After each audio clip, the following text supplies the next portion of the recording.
লবণ দিয়ে দিলাম,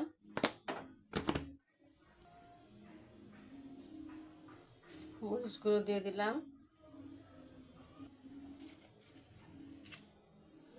হলুদ গুঁড়ো দিয়ে দিলাম। এবার মাছটাকে ভালো করে মাখিয়ে নিব।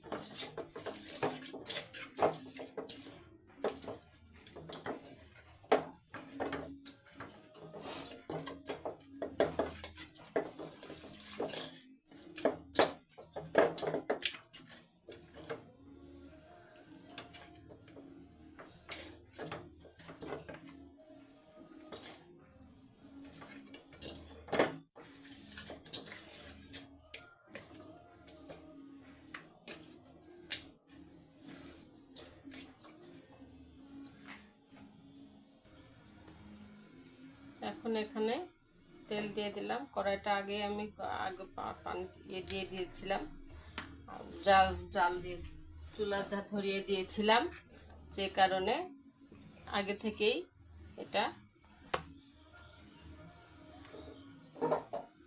কড়াইটা গরম হয়েছিল। এখন আমি কড়াইতে মাছ ভাজবো।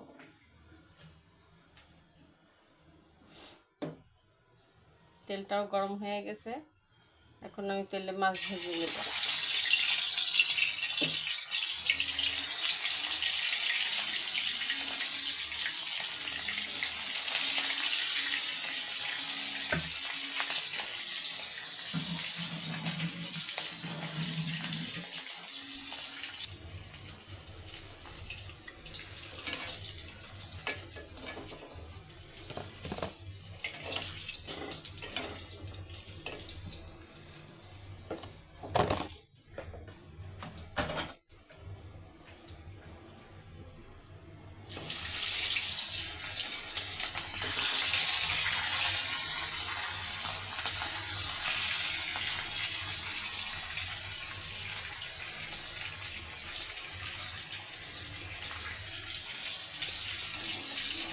মাছগুলো উল্টিয়ে দিচ্ছি, এক পিঠ হয়ে গেছে।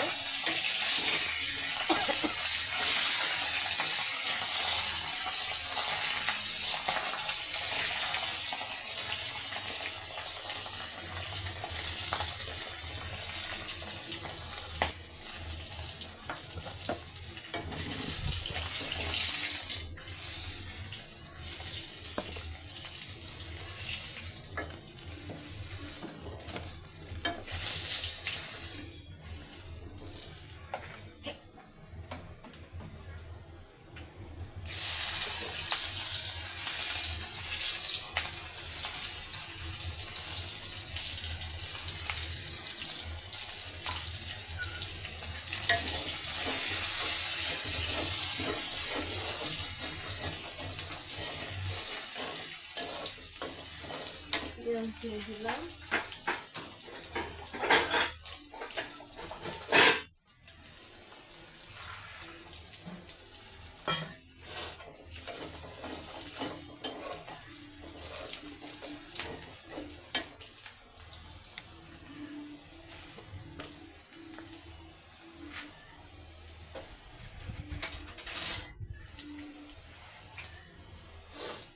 আদা রসুন বাটা দিয়ে দিলাম। আদা রসুন একসাথে বেটে রেখেছিলাম, সেটা দিয়ে দিলাম।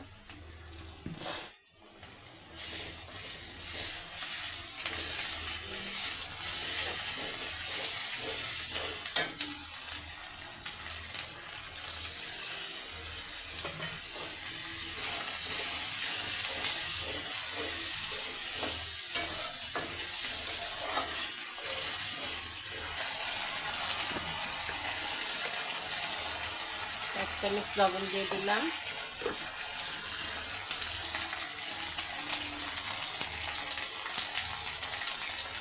গুঁড়ো দিয়ে দিলাম,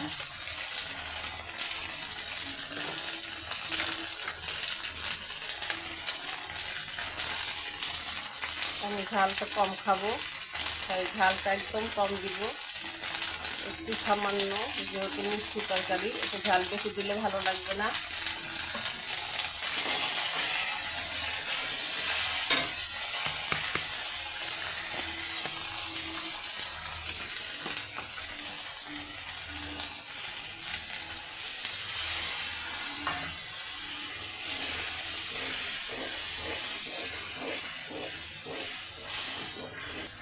এখন এখানে পটল আর চিংড়া, পটল আর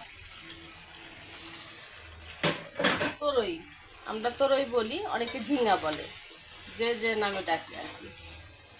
ঝিঙ্গা দিয়ে দিলাম, ঝিঙ্গা দিয়ে মাছটা রান্না করব ঝিঙ্গা আর পটল দিয়ে। এবার এটাকে ভালো করে কষিয়ে নিব।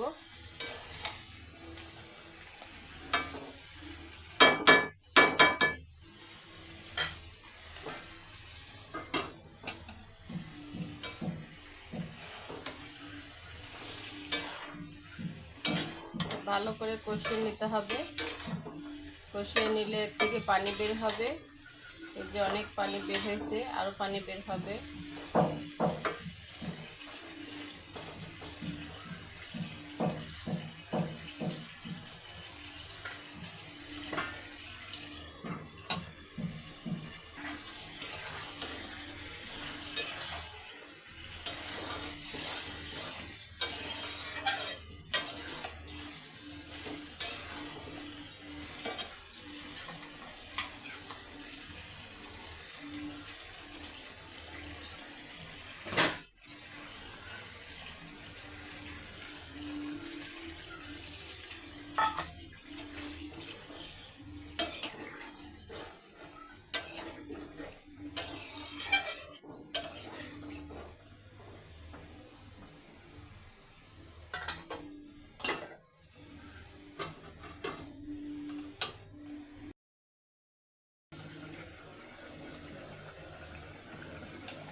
মাছটা দিয়ে দিলাম।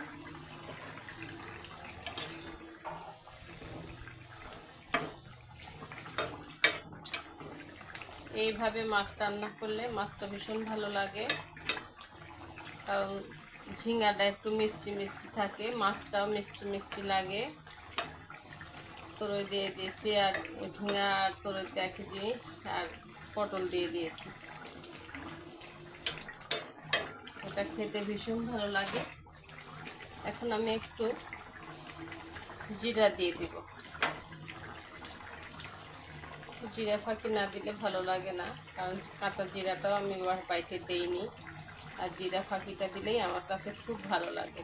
জিরা ফাঁকির একটা স্মেল যেটা, সেটা আমার ভীষণ ভালো লাগে।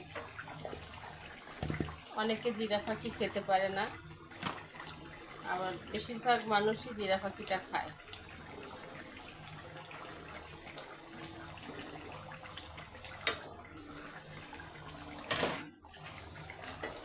আমি এটা ঢেকে দিয়ে অপেক্ষা করব।